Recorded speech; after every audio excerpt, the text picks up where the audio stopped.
केंद्रीय मंत्रिमंडळाने एक महत्त्वाचा निर्णय घेतलाय।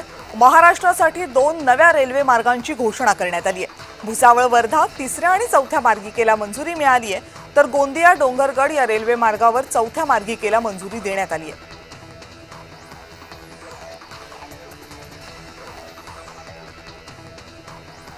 सर्वोच्च न्यायालयाच्या आदेशानुसार टीईटी उत्तीर्ण न झालेल्या शिक्षकांना मुख्याध्यापक, केंद्रप्रमुख किंवा विस्तार अधिकारी या पदांवर पदोन्नती मिळणार नाही। त्यामुळे टीईटी उत्तीर्णता आता पदोन्नतीची अनिवार्य अट ठरली आहे। पात्र शिक्षकांच्या कमतरतेमुळे पदोन्नती प्रक्रियेमध्ये अडथळे निर्माण झाले। भिवंडीमधील भंगार गोदामाला भीषण आग लागली। आगीमध्ये अवघं गोदाम जळून खाक झालं। आगीमुळे आर्थिक नुकसान मोठ्या प्रमाणावर झाले। अग्निशमन दलाकडून या आगीवर नियंत्रण मिळवण्यात आले आणि आगीचं कारण मात्र अजूनही अस्पष्ट आहे।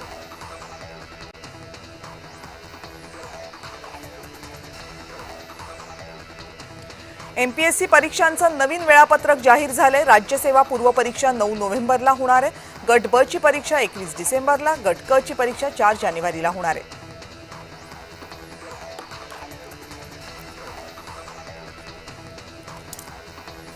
नाशिक कृषी उत्पन्न बाजार समितीमध्ये विक्रीसाठी ठेवण्यात आलेल्या कोथिंबीर जुडीला 200 रुपयांचा दर मिळालाय।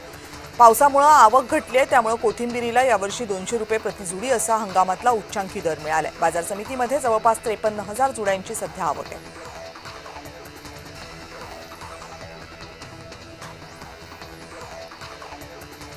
नाशिक विमानतळावर पार्किंग हब विकसित करा अशी मागणी मंत्री छगन भुजबळ यांनी मुख्यमंत्र्यांकडे केली आहे। मुंबई आणि दिल्लीसारख्या विमानतळांवर जागेची कमतरता आहे, तिथे पार्किंगला अडचण होत असल्यामुळे विमानं इतरत्र पाठवावी लागतात। अशामध्ये नाशिक विमानतळ पार्किंगसाठी उत्तम पर्याय होऊ शकतं असं भुजबळांचं म्हणणं आहे।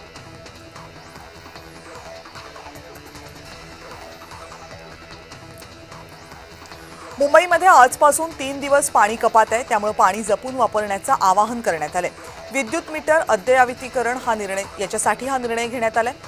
आजपासून 9 ऑक्टोबर पर्यंत 10% पाणी कपात असणार आहे।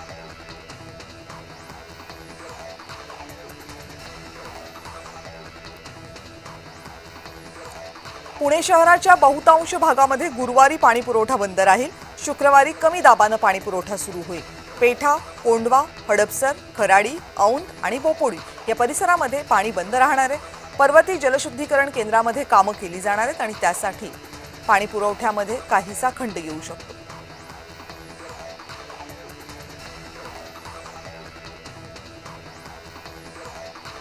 पुणे विभागातून दिवाळीमध्ये रेल्वेच्या 1000 जास्त फेऱ्यांचं नियोजन करण्यात आले।